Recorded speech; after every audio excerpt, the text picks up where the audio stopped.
Welcome to Real Talk with Ed and Eric. I'm Ed. I'm Eric. We I'm have Aaron. Aaron, our very special guest today, Mr. Brown, is with us today. Welcome to the new year. We want to hopefully continue our discussion on, working with youth, the problems and the issues that we've been having with our, with our. We want to do a better job this year than we did in the past of just trying to find ways to reach out to our youth and just like I said, a lot of discussion on the issues and the problems that have been going on with them. But we just want to, Milagro Spencer done a great job of sharing on the program last week. But Aaron Brown is here with us today, and we want to hear a little bit from him and his perspective on things that we should do. But I was good to see you again. I know we Yeah. just got past the holidays and everybody's settling down a little bit. Happy New Year. Happy New Year. Happy New Year to you also. Yeah, absolutely. Happy New Year's. Yeah. Yeah. So 2026, right? 2026, hopefully be a great year. We're praying that God does some miraculous things to the hearts of our kids. Right, right. Yeah. I close out 25, with visiting the youth center, visiting some young men there, and a lot of them are facing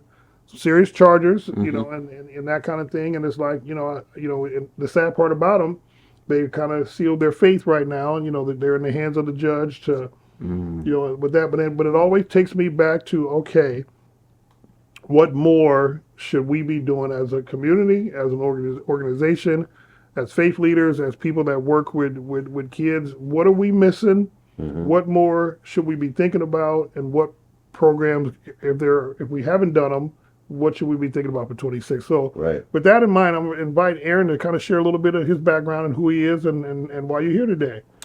So my name is Aaron Brown. I grew up in Omaha. I'm from Omaha. I moved to Denver for a slight stint. Came back to Omaha to be a youth coach. What I do on a daily basis, I got into trading, so I day trade a lot. And majority after that is really just to focus on this youth coach. Okay. Yeah, Okay. I Aaron, really what enjoyed is that. day trading? So day trading is the stock market. So I study macroeconomics. I study our economy, all the economies, honestly. And I just kind of make a living off of that. Okay. So I'm studying companies. Honestly, I study human psyche as well because it has a lot to do with how you trade. Trading to show you who you are in a sense. Okay. So if you're greedy, it will show you that. If you don't believe in yourself, it'll show you that. If you're a positive person, patient person, it'll show you that, through the lens of the stock market, Okay. you know. Is that what is that? And I'm just asking because I don't know. Is that part of what you do? Some of what you do? So I don't operate in an advice Okay. or trading capacity, Okay. but I've been licensed and affiliated with the financial industry for Okay. over 20 years. So yeah, yeah, he and I could have some fun side conversations about all that. So Right. yeah, there's certain aspects of the market where if you're day trading, so you're going to buy and sell on the same day, Yep. the companies will lend you up to 4 times your money to invest in that day. Margin. So yeah, so if you do that, you can make 4 times as much as somebody who doesn't. Okay. The risk with that, of course, is you can lose 4 times as much money as you have. Okay. And so that's the fun part. So to the point of psyche, people can get really greedy and overextend. And I've known some folks that have gone in, thought that they were reading the charts correctly and doing an investment, and then they just over leverage, and they had $100,000 account, and they spent $400,000 on an investment, and some news broke that nobody knew was coming, and the thing goes to almost zero, and now you owe $300,000 on top of the 100,000 you lost. Wow. Your house is gone. Wow. So for that reason, people that do it, and this is not a professional assessment, this is more of a spiritual or a logical one. People that do it wrong and have the wrong mindset and they're not disciplined and whatnot, you'll hear horrible stories about losing everything, becoming homeless in an instant. Folks jumping off of buildings and things right up in the New York and stuff. That used to be a thing back in the day whenever a market crashes. Yep. Right, you've got people doing that. Yep. And so yeah, so there's a lot of danger to overextending. At the same time, a lot of financial opportunity. Got to learn risk management. Yeah. Okay. Yep. Okay. Yep. Well, Eric is a pastor. I'm a pastor of a local church here, and our heart is always. I mean, we have you done. Your life is so busy, where there's always. Last year you were out of town more probably Yeah. than you have been in the last couple of years. Yeah. Our heart has always been to serve God, in a way that's pleasing to Him. Hmm. But also, God is, and I feel like this is true with you too. God has given us a compassion for this generation of youth in ways that we can help them. We have different gifting, different talents. When you said like when coach, explain to us what do you do? What do you guys? I know what Milagro said, but explain to us exactly what that is and what you guys do. So basically, I'll get a referral for a teen that it'll show me the breakdown of what they're going through, what they have done as far as the charges that they have accumulated, their strengths, their weaknesses. And so where I come in is, so for example, one of my teens, he's getting ready to graduate high school. Okay. So he's looking for how to become or how to get a job.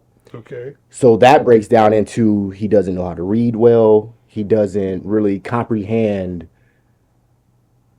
society in whole. Okay. He's very sheltered. When you like even just applying for a job, he doesn't really know. So what I do is I take them mostly time. I take them to the library. We'll fill out applications. Okay. I'll go over like interview questions with them to help them cope with the anxiety of just being in front of someone else. Understanding how your tardiness to school, you not showing up to school, that carries over. Your habits carry over into the real world, which is just adulthood, right? And you can't. It holds a bigger consequence than you going to court. You can not have a job, not have money, not be able to support yourself, be on the streets, whatever that may be. So I help them in that aspect. Some kids, they might need attention. They don't get the attention from their parents. Their parents really, I don't want to say they don't care, but they're not really involved. Okay. They're more chasing their dream, Okay. chasing money, which leads the kids to fend for themselves in such a way. I get also, I have teens that are homeless. They go from motel to motel. Their parents, I don't understand it honestly, but their parents just mentally isn't there. Wow. You kind of step in and not to act as their parent or their parole officer, but just someone that's there to help you. If you need anything, whatever it may be, I'm not there to be your parent, but I'm here to be the bridge to help you get from point A to point B. Wow. Go ahead. Yeah.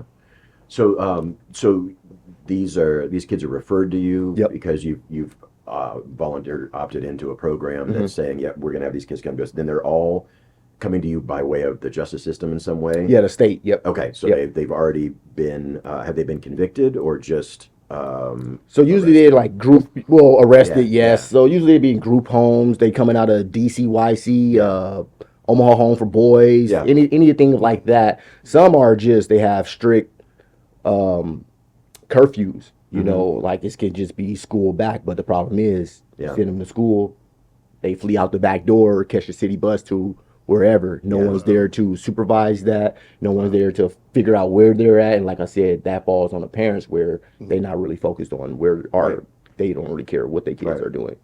So so sometimes parents are just not really plugged in or engaged. But do you have youth that are referred to you where the parents are actually actively part of the problem? They're either enabling or feeding. I have one in particular. His mother, she's constantly involved, but you kind of really see that she's really not involved. She say a lot of good things, but the actions behind it doesn't show up, and that's where it's heavy on me to be the action. Yeah. She has a plan set for him to do this, that, and the third to get to this, that, but when you sit there and you come, or I get to her, and we'll go over the plan together. And you find out it's all on me. Okay. Oh, I need you to do this, or I need you to do this. Like the other day, I had a parole officer. She had a meeting with the board of whatever, and she asked me, "Hey, what is your plans for this kid? Like, step by step. Mm-hmm. And I sat there like, well, why do you need my step by step plan? It's really because it's really not our duty or our job Right. to get them a job or anything. You Right. know, we don't have no authority. I can't make you do a certain thing. All I can do is just give you the advice. I can show up, Right. right, which is a big thing. Showing up is a very big thing for these kids. It just gives them the confidence that someone is there to help them. Someone will be there instead of, I'll take you to do this and not show up at all. Right. You know. Right. And you find that a lot with the parents. They say a lot of things, but there's no follow through. Even with the state, no Right. follow through on a lot of things. Wow. Yeah, you're an advocate, you're Mm-hmm. a supporter, mentor, coach, all those. Yep. Yeah, and that's that's obviously incredibly important. The just processing a lot of stuff you're saying because I've got a lot of fun ways to go with it. But yeah, so is this? Have we been? I don't know if you guys know this. Have we been doing this type of role for a long time? Yeah, that's what I was interested in that too. I had a big brother as a kid. Okay. Yep. But it was just Yep. called. What was it? It was called. The group was a Big Brother program. I was young. I was in elementary when this happened, Okay, but I do okay. remember that I had the same type of ordeal. Although I'm not stepping into adulthood. Okay. You know, I just needed Okay. the attention. Yeah. You know? Okay. Yeah. Aaron, let me ask you this: where are the dads, or are the kids that you work with that you've been Yeah. around? They're there. They're They're there, but not present. For example, I had a teen. His father told me to walk in his house, right? Get his son ready for school. Yeah. And then follow up with him on his goals as far as his son. So one of his goals is getting to school every day, showing up every day. And you sit there and you think, you like, well, what are you doing? yeah. You know. I'm sitting here thinking that why? But he's focused on his work. Okay. hmm Okay. They, Yeah. in regards to where the parents are at, they're focused on work. Okay. They're so fed up with dealing with, and I don't want to say they fed up with their kids, because in my experience, I've yet to see something that was so detrimental to where I'm just washing my hands, Yeah. Okay. you know, with your child, right? But they do. Half of my cases, both parents they're there. Yeah. Now Okay. That's surprising. That's surprising to me. Here, because normally you think of kids that are struggling like that. Mm-hmm. Well, you naturally your first go to is, well, where's dad at?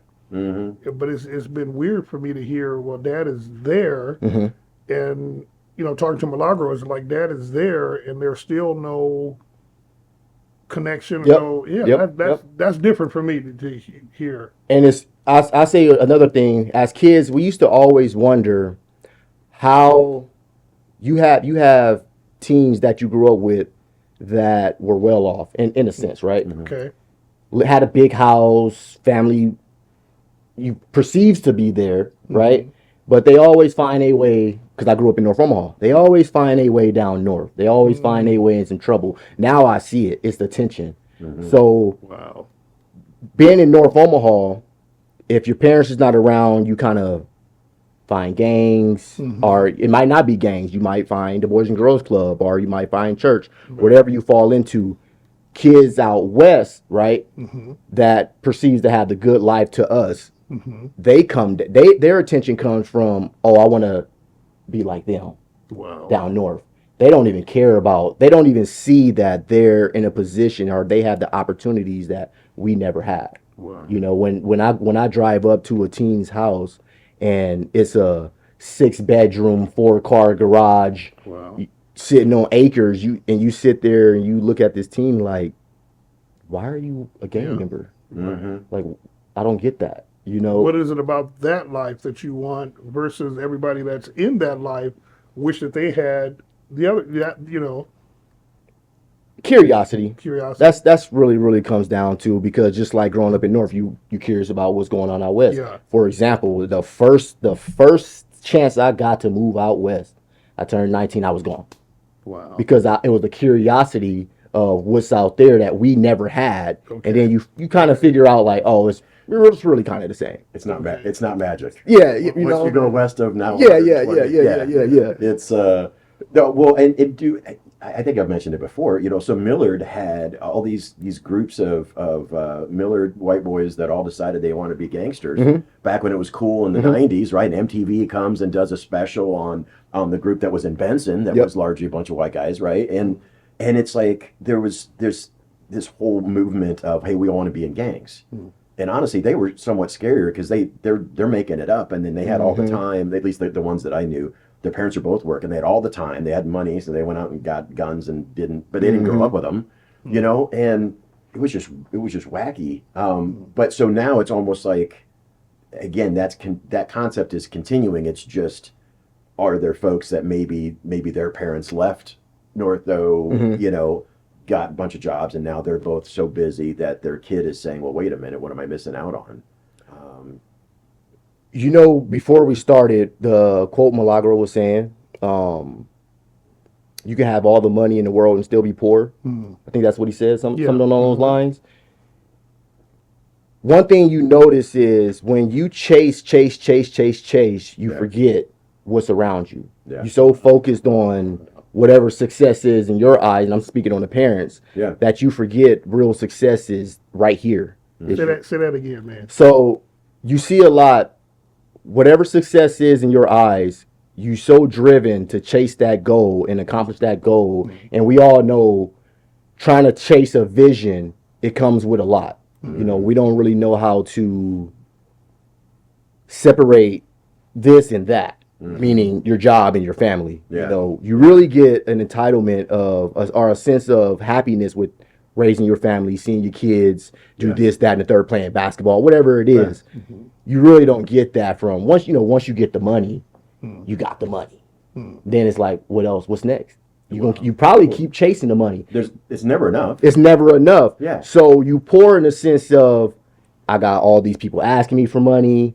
I don't see my kids because I'm always doing this, that, and the third. And it's constantly a pressure of whoever is above you coming down on you at whatever given time. And you might take it out on your son in whatever way it is, neglect, you know, physical altercation, yelling at them. And this is what I see on an everyday basis now, being a youth coach. And you see the kids respond to that. Like we were saying, you got kids out west. Guess what they see on TV? Guess what's popular? Gangs. The curiosity coming back down this way. So that's where you granted success, but your kid is now trying to be. Do the West Omaha? I'm not saying this is true. West Omaha, but are the West Omaha parents naive to little Bobby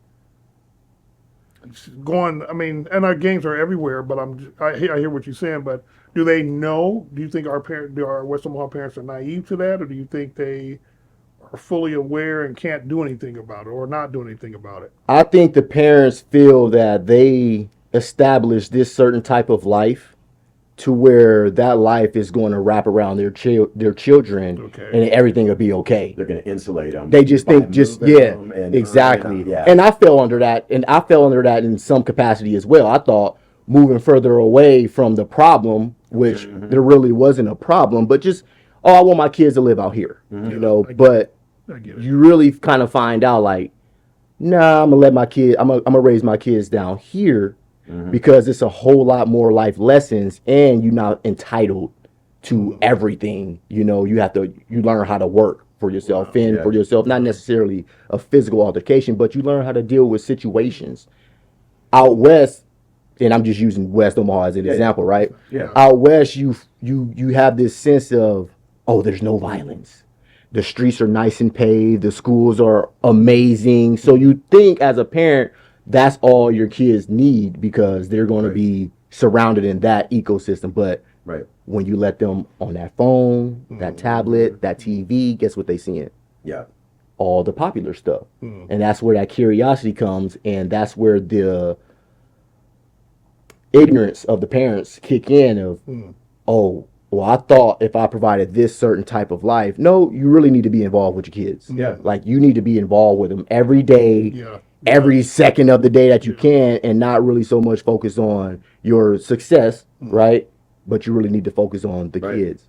It's almost like so. There's with my folks growing up, the folks I interacted with and everything, right? So always church, Sunday school, Wednesday night started with Awanas when I'm little, and all in the youth group and all the whatever, and then Christian school and all this, and it's some folks, some individuals put their kids in that ecosystem.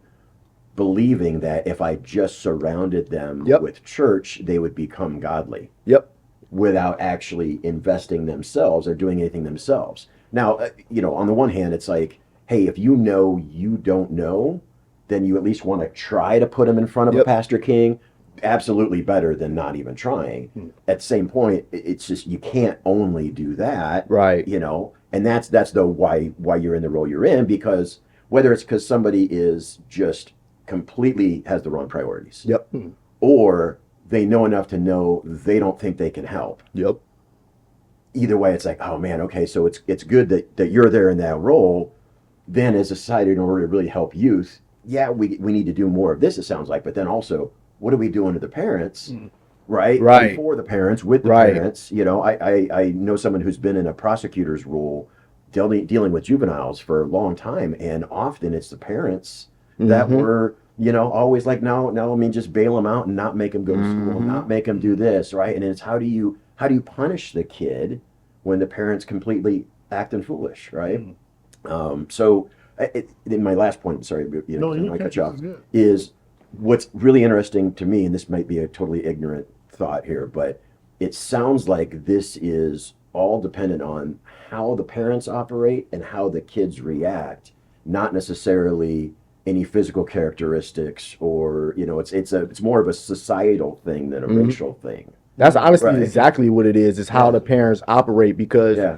we lose sight of, our parents are our first superhero, our first love, usually the first person who does something bad to you, lied to you, all that. So when you, as a kid, when you're looking at your mom or dad or both, and you need everything from them, Yeah. they're not getting that. Yeah. And which is hard as an adult to do, because I have 3 kids myself, and I know how hard it is to prioritize this and this at the same time. But you have to have that notion of this always comes first. Yeah. Your success on a material basis doesn't come first. Just like trying to create a bond with God. Well, most people you see, they create a bond with God because on some material stuff. They want good prosperity, Right. or whatever the case may be. You see them pray, like the thing that I get is, oh, God bless me with $1 million. I don't think God really cares about money, but that's your foot into the door of being closer with God, when it probably really should have been on a more spiritual basis than man-made things. get it. And you translate that into with the parents, with the kids. The parents is, you're their God in a sense, right? When you're first born until They you look to you for everything. they look to you for everything, right?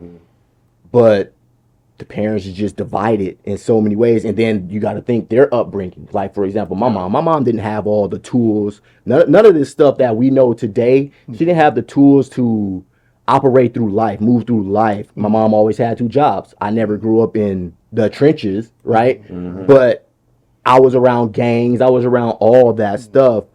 But I still got a sense of, okay, other men in the community, the people that was around me happened to be decent people. They had their heads on straight. I could have easily fell into another trap. I could have easily fell into gangs, or I could have easily found a guy who was tech savvy and could have put me on the road to a Fortune 500 company. Right. But it all starts from your parents. The parents. I got this question for both of y'all. Yeah. As a parent, if I've blown it, and it's been brought to my attention that my way hasn't been the right way, how do I fix that and turn it around as a parent? When I got a 15-year-old son, 17-year-old son that's wilding out, and I hear you guys say, well, hey, he wants your attention, he wants more of you. As a parent, how do I recapture that, or how do I fix that? if I'm saying it right, if I hear what I'm saying. As in the relationship. Yeah, like when the kid, before they get to you, okay, they've come to you, Right. and you've identified, okay, this is Bobby's problem, little Bobby's Yep, problem. Dad, he wants more of your attention. How do I? You guys Show up. Yeah. What do I do? Show up. Yeah. Consistency. Parent out there saying, well, hey, me and Bobby's relationship is too far gone, but I hear what y'all Yep. saying, and I want that connection. How do I? Get, And I have that exact case right now with one of my teens. Him and his dad is his trigger. So when I sit down with the teen, he tells me like, yeah, I don't like my dad, da da da da this, da da da da that. But when you really listen to him and you dissect what he's saying, he really wants the attention from his dad. wants Yeah. attention. But it has to be on a consistent basis. And I watched his dad. His dad is all work. His dad wants to be involved and he wants to, right? Yeah. So it's that action. You saying a lot of things, but that action of showing up, being there, because that's really all they want. To this day, like most men, for example, they probably never seen their dad, and I'm just talking about the ones that's never seen their dad. If their dad came in their lives today, they're not going to shove them away. They might give them some type of pushback. Yeah. But what we all really wanted is, Yeah. I need to know that you're going to be here for me. You love me. You're going to give me the attention that I need. Yeah. And then also not being in your ways, Yeah. stuck in your ways. That's a big killer right there, being stuck in your ways. For the Because father being for the stuck in his father or mother, it's just, oh, you don't know what you're talking about. This is how you do it. No, listen to what he's talking about, because that generation and this generation is two completely different things. Yeah. I can't tell my mom what I tell my son. Right. As far as in the same lesson, get it. you know what I mean? Yeah. So we gotta. It's fantastic, and unfortunately we're out of time here. I know. So I'll just try to wrap it up with this. One of the things that I've learned, and especially more so in the last 10 years than the first 10 years of being a parent, is our kids are the best and worst reflections of ourselves, and that's something a lot of parents I think have trouble with. So maybe we can pick that up again more next time. But for now, thanks for watching. This is Real Talk with Eric and Ed, and our guest Aaron. Thank you. Love a great job. Yep. Take care.